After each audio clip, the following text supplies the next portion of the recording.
दरम्यान भारत पाकिस्तान मॅच म्हणजे कायम अटीतटीचा सामना समजला जातो आणि ही मॅच बघण्यासाठी क्रीडाप्रेमी तर उत्सुक असतातच, पण लहानांपासून मोठेही अगदी वेळ काढून हा सामना बघत असतात।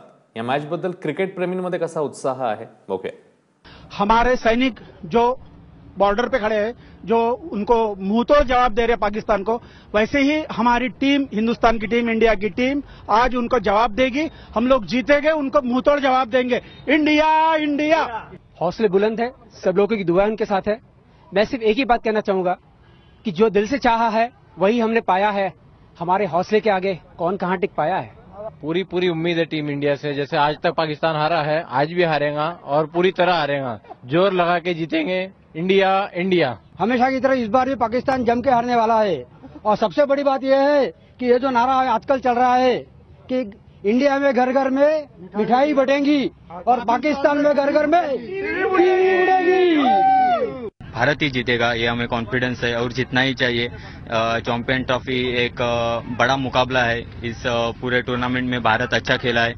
पहला ही मैच है चैंपियन ट्रॉफी का और भारत ही जीतेगा 100%। हमारे बैटिंग पे, बॉलिंग पे फुल भरोसा है, कॉन्फिडेंस है। हमारे जब भी खिलाड़ी खेलते हैं ग्राउंड में तभी 100% कॉन्फिडेंस से खेलते हैं और हमारी विन होगी 100%।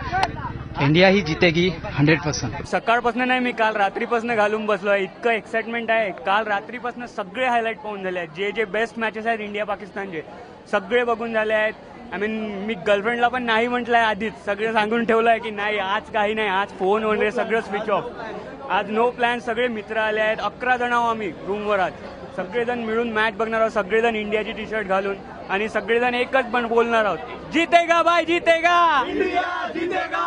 आज कोहली ऑब्विसली आणि युवराज सिंग मला वाटतं खेळेल। आज मॅच मध्ये खेळला पाहिजे आणि इंडिया जिंकणार मॅच ऑब्विसली। मी तर खास मुंबईवरून आलोय मॅच बघायसाठी। मुंबईला मी एकटा असतो तर तिथे काही मजा येणार नाही, म्हणून मी खास मुंबईवरून पुण्याला आलो। मित्रांबरोबर मॅच बघणार दिवसभर, मग परत उद्या मुंबईला जाणार। फक्त मॅच बघण्यासाठी मुंबईवरून पुण्याला आलोय मी संध्याकाळी भेटणार आहोत मॅच बघण्यासाठी। तर संध्याकाळी काय करायचं यासाठी आम्ही आता भेटलोय आणि आम्ही सगळ्यांना एकत्र डिनर करणार आहोत आणि मॅच बघणार आहोत आणि नेहमीप्रमाणेच इंडिया जिंकणार आहे। आय थिंक इंडिया जिंकेल आणि सगळेजण चिअर करतात। आपलं पॉप्युलेशन जास्त आहे, चिअरिंग पण जास्त आहे, म्हणल्यानंतर इंडियाला बॅकअप जास्त आहे, त्याच्यामुळे इंडिया जिंकेल।